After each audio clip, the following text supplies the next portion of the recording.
Earlier, we told you about a South Pole researcher from New Hampshire, a story we've been following. She was actually flown to New Zealand earlier today for treatment after a possible stroke she may have suffered back in August. Excuse me, I have a little water. Yeah, story we've been, and we just spoke actually, just a few minutes ago, we spoke with Renee-Nicole Douceur on the telephone. She just got to Christchurch, New Zealand. Renee, first of all, good to have you with us on the phone. How are you feeling right now? Oh, I'm feeling elated now that I'm in Christchurch, New Zealand, waiting for my diagnostic testing, which will occur later on today. It's about 1:15 in the morning right now. So, yes, finally going to find out what has happened and where do we go from there. Renee, were you still experiencing symptoms when you were on the plane ride over?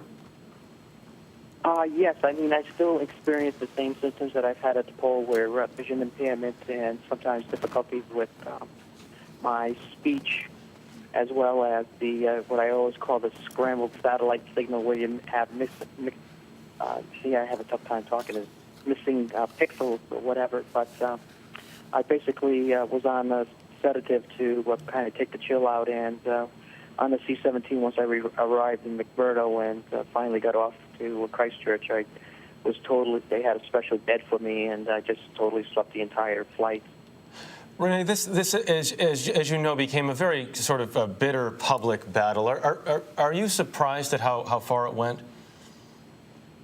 I am surprised at how far it went. It just, I had thought originally that, the company and the National Science Foundation would have basically taken care of any individual and not make hastily decisions, even while I was still in the clinic with brain swelling. However, I totally do understand about the logistics and the dangers for having an air crew in here, and I would never have an air crew come in to rescue my life if it was definitely put them in danger. It was just basically, why isn't the company and the National Science Foundation following their own policies and procedures and muster the resources and put them in place when the doctors are saying she needs to get out of here right away. And Renee, and to that point, as you said, you never wanted to put anybody's life in danger. Raytheon has said to us, safety is always the first concern of all of those involved, not just you, of course, but the people taking those flights. Do you feel, though, that there had been another window, weather-wise, where you think it would have been safe enough for them to come in?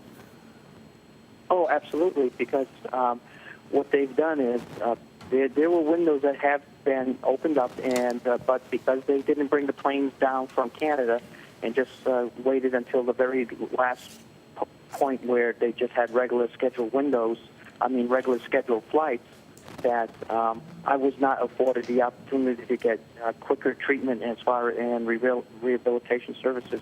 So, Renee, what's next for you now? Well, what's next for me is today is diagnostic testing, MRI, and whatever other testing is going to be done. Those X-ray, those images will be sent to the University of Texas Medical Branch folks, as well as the Johns Hopkins Hospital, so that the consultants can take a look at it and make a determination of what has happened and whether it's safe enough for me to now take the next journey across the Pacific Ocean and eventually get across the U.S. to Johns Hopkins. Well, Renee, good to speak with you this morning. We appreciate you taking the time. Best of luck and keep us posted. I will. Thank you very much.